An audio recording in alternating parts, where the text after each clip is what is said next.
Rồi tôi lại nói tiếp tục tới vấn đề gọi là nguyên lý trị nước. Thì nãy tôi nói với các anh chị về vấn đề gọi là mình cái cách gọi là kìm kẹp những cái người chống đối lại chính phủ, tức là chống đối lại lý tưởng của chính phủ. Rồi cái phần thứ hai ở đây á, tôi gọi là hôn nhân và những mối ràng buộc chính trị. Nghĩa là khi mà các anh chị luân chuyển cán bộ rồi đó, là các anh chị đã đánh bể cái đế của những người chống đối trong nước, là những người có lý tưởng khác nha. Họ không phải là những người bảo thủ, nhưng mà họ có lý tưởng khác với chính phủ. Để mà kèm kẹp lại là các anh chị nên luân chuyển cán bộ là một. Thứ hai nữa là các anh chị nên luân chuyển người dân, và các anh chị tạo nên những cuộc hôn nhân giữa những cái vùng, giữa những cái người dân thuộc cái vùng theo chính phủ và những cái người dân thuộc về cái vùng mà đang chống đối chính phủ. Những cái cuộc hôn nhân này vô hình chung sẽ trở thành một cọng dây kèm kẹp cho những cái vùng mà chống đối chính phủ. Họ sẽ mất dần người dân, tức là mình thâu ở đây, một mặt đó là mình thâu lại chính quyền, là những cái người đang nắm quyền. Một mặt thứ hai là mình thâu lại những cái người là gọi là người dân, tức là họ không nắm quyền nhưng mà họ là người dân thôi. Mình thâu lại số đông, mình thâu vừa người dân và vừa chính quyền luôn. Đó là cái cách mà tôi thâu lại miền Trung, để cho các cô Trịnh Công Sơn, là các cô em của ông Trịnh Công Sơn, là không có thể nào mà nhúc nhích được, không thể nào cựa quậy được. Hồi đó là tôi đi khởi nghiệp với là anh Lê Ti ở Bình Định, và chị Ngô Mai Thì, chị Gon Ly là ở Buôn Mê Thuột. Thì ở đây tôi cũng nhân cái video clip này tôi gửi lời cảm ơn đến anh Lê Ti và chị Gon Ly, chị Ngô Mai Thì ở Buôn Mê Thuột. Thì tôi có hứa là làm một cái đường cao tốc từ Pleiku, thành phố Pleiku đến thành phố Buôn Mê Thuột, là để làm quà tặng cho gia đình của chị Gon Ly.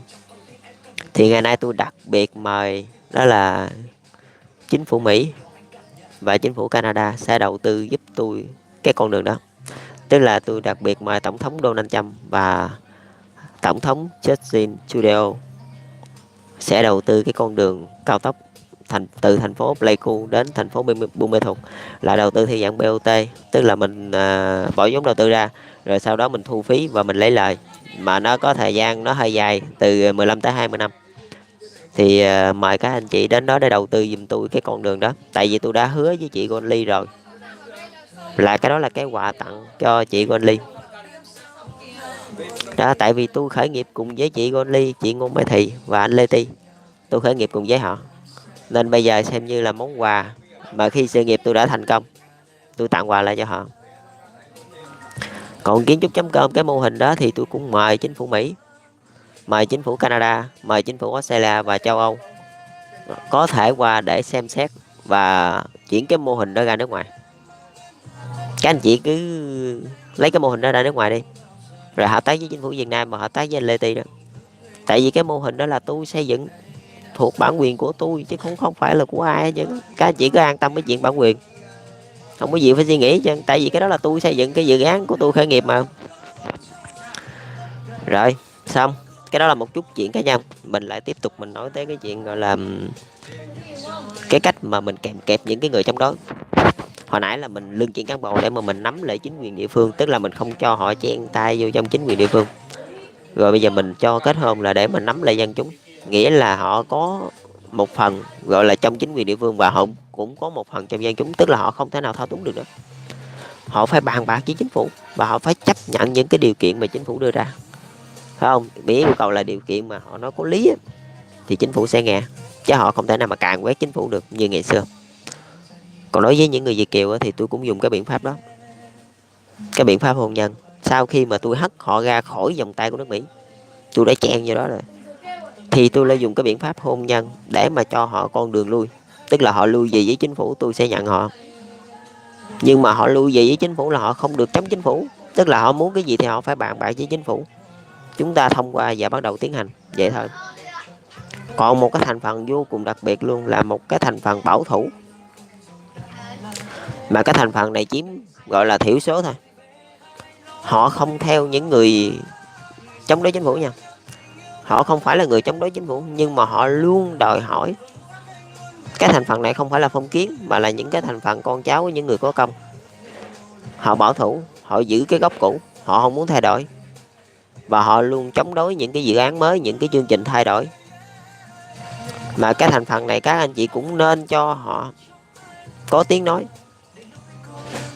để mà họ gọi là họ kèm kẹp những cái dự án thay đổi, nghĩa là những cái chương trình thay đổi phải thuyết phục được họ.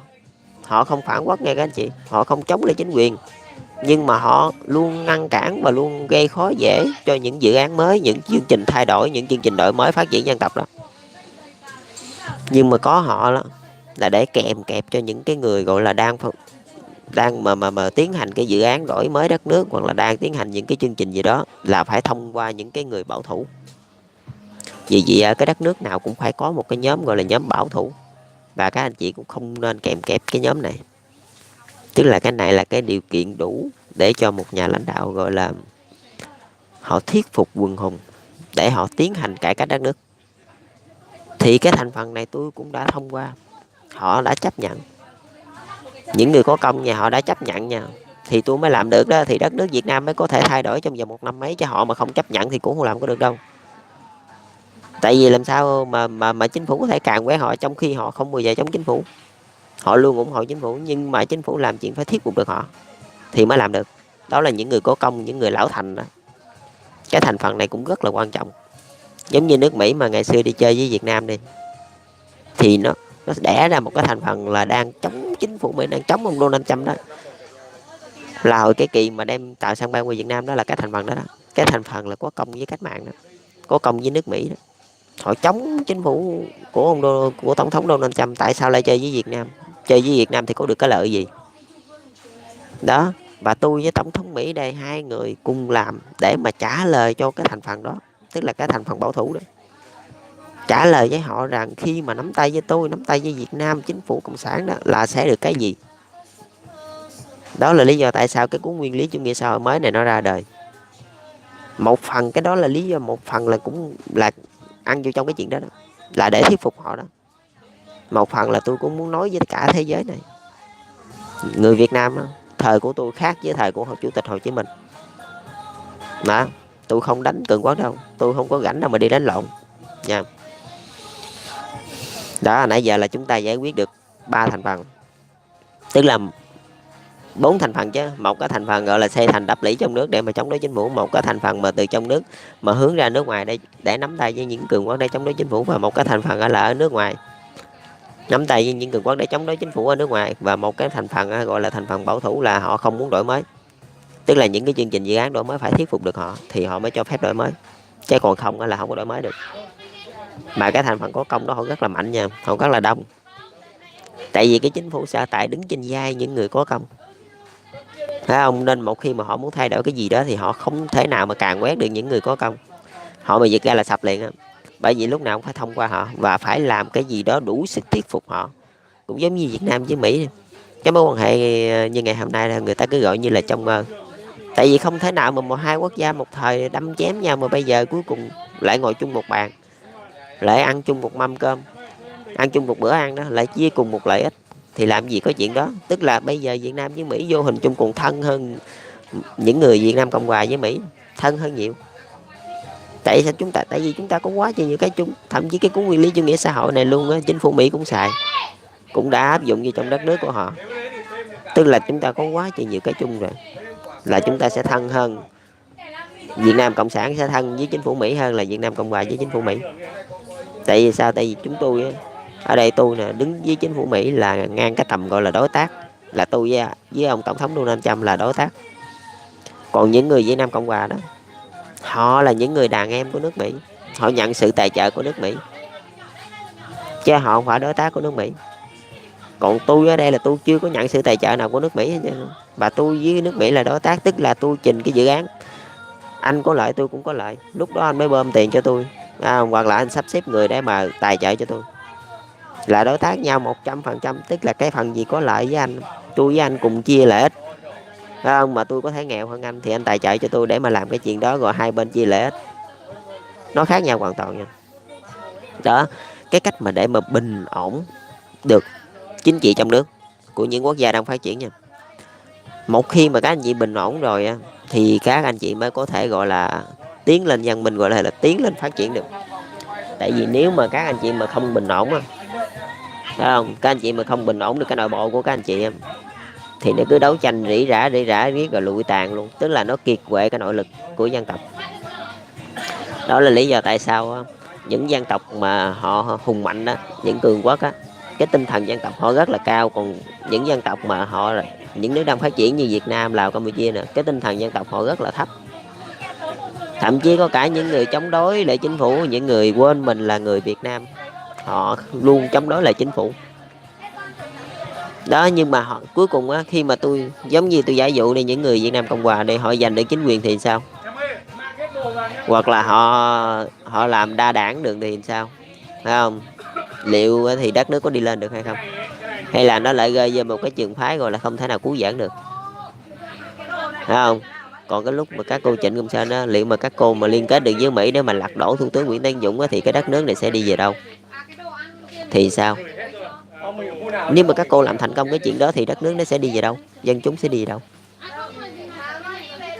phải không? Nội bộ mà bất ổn là không thể nào phát triển được đâu các anh chị. Chỉ duy nhất là nội bộ phải bình ổn, mà bình ổn ở đây chúng ta bình ổn 4 thành phần, thì 4 cái đối tượng hồi nãy tôi nói với các anh chị đó, chúng ta bình ổn cho xong cái 4 đối tượng đó thì chúng ta mới bắt đầu thống nhất để mà phát triển. Nghĩa là quyền lực nằm trong tay chính phủ hết, chứ nó không có thuộc về một người nào hết. Cho dù anh có xây thành đập lũy, anh có làm cái gì thì cũng không được, trừ khi nào anh phải thực sự tài giỏi. Thấy không? Anh phải thực sự cái cống hiến của anh, cái lý tưởng của anh phải thực sự là đẹp đẽ để cho người ta theo, thì người ta mới quyết định theo hay là không theo là cái quyền của người ta, chứ anh không thể nào mà anh áp đặt người ta được. Đó, cái nguyên lý trị nước này nó rất là quan trọng nha các anh chị. Mà một khi các anh chị mở cửa phát triển rồi là vô hình chung là các anh chị đã mời các cường quốc họ bơm tiền thẳng qua nước các anh chị để mà phát triển. Mà nếu mà các anh chị mở cửa như vậy, họ bơm tiền thẳng qua rồi đó, mà nếu các anh chị không bình ổn được cái nội bộ các anh chị là vô hình chung là các anh chị đang dẫn sói vào nhà đó. Nói thiệt, các anh chị mà không bình ổn được cái nội bộ của anh chị, nhiều người ta thấy tiền người ta ham là người ta sẽ bán mình cho những nước tư bản để mà họ chống đối lại chính quyền. Đặc biệt là những nước cộng sản, những nước cộng sản nguyên bản giống như Việt Nam nè, có một đảng một thôi, rất là dễ đa đảng nha. Ở những nước mà gọi là phát triển như Mỹ họ có 2-3 đảng là, thì tức là nó không có xảy ra cái cuộc đấu tranh này. Hoặc là nó có, tức là anh theo đảng Cộng hòa hoặc anh theo đảng Dân chủ, thì anh chỉ có 2 đảng thôi, anh đảng này hoặc đảng kia, tức là anh đấu tranh, anh ngã về một bên. Còn ở Việt Nam chỉ có một đảng thôi, một đảng cộng sản duy nhất thôi, thì những người có lý tưởng khác là phải kèm kẹp như thế nào. Rồi Việt Nam là Lào, Campuchia rồi nè, có một đảng cộng sản duy nhất thôi, những người có lý tưởng khác thì kèm kẹp như thế nào, phải không? Còn 2 đảng thì nó quá dễ, tức là một đảng họ nắm với tư bản, còn một đảng họ nắm với vô sản là xong, nó quá chỉ gọn gàng. Chính vì cái chỗ nó gọn gàng gì, tức là nó tăng thời, 2 đảng nó tăng thời hơn một đảng nha các anh chị. Nhưng mà bây giờ mình cái bản chất mình đã một đảng rồi thì làm sao mình 2 đảng được. Nhưng mà nếu mà mình không 2 đảng được thì mình làm sao để mình ngăn cản những cái người sắp sửa mở ra một đảng phái mới. Buộc lòng trên chính phủ nó phải chia ra làm 2 phần, là cái chính phủ sở tại đó phải chia làm 2 phần để mà có thể gọi là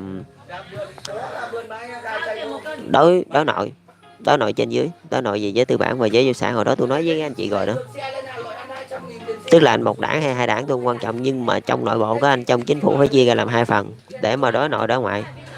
Để mà đối nội với 2 giới tư sản và vô sản trong nước, còn đối ngoại thì là đã có Bộ Ngoại giao làm chuyện đó. Tức là mình không nói tới chuyện đó, mình chỉ nói tới duy nhất cái chuyện gọi là đối nội thôi, đối nội với giới tư bản và giới vô sản. Mà khi mà các anh chị luân chuyển cán bộ, các anh chị luân chuyển người dân liên tục bằng những cái sự kết hôn đó, bằng cái gì kết hôn đó, là vô hình chung sẽ không có còn ai nắm bất kỳ một cái quyền lực gì nữa hết, là chỉ còn duy nhất chính phủ và chính phủ là xong. Còn những người có công họ thuộc về cái trường phái bảo thủ, tức là mình vẫn cho họ để đó, họ vẫn phát triển và họ có quyền có ý kiến với chính phủ vậy thôi. Mà những người có công thì ít khi mà họ chống đối chính phủ lắm. Những người bảo thủ họ ít khi chống đối chính phủ lắm, trừ khi nào cái trường phái đổi mới đó nó quá trời. Như bây giờ Việt Nam đi, mình kêu đa đảng đi là chắc chắn người ta sẽ chống đối với chính phủ liền. Tại sao? Tại vì cái thành quả của người ta là một đảng, Còn dĩ như nước Mỹ đi, bây giờ kêu lập một đảng cộng sản thôi, xóa bỏ những đảng khác là chắc chắn sẽ xảy ra nội chiến liền, tại vì những đảng khác người ta không chịu. Thấy không? Mình phải gõ cái vấn đề đấy nha các anh chị. Không phải lúc nào làm là cũng thành công đâu, không phải lúc nào đa đảng là cũng được, không phải lúc nào một đảng là cũng được, tại vì ăn thua vô cái gốc của người ta. Không, cái gốc mình sao mình để làm gì, chứ mình không có được cái, mình không có được thay đổi gọi là tùy tiện, nó dễ xảy ra gọi là chiến tranh lắm. Thì tôi nói với các anh chị về nguyên lý trị nước thôi. Đầu tiên là tôi nói với các anh chị để bình ổn những thành phần gọi là chống đối chính phủ. Bình ổn những thành phần đó rất là quan trọng nha. Thậm chí nước Hàn Quốc, nước Mỹ, nước nào cũng có cái thành phần đó. Cái thành phần chống đối gặp mặt và thành phần chống đối ngầm ngầm. Nhưng mà cái lý họ chống đối là cái gì?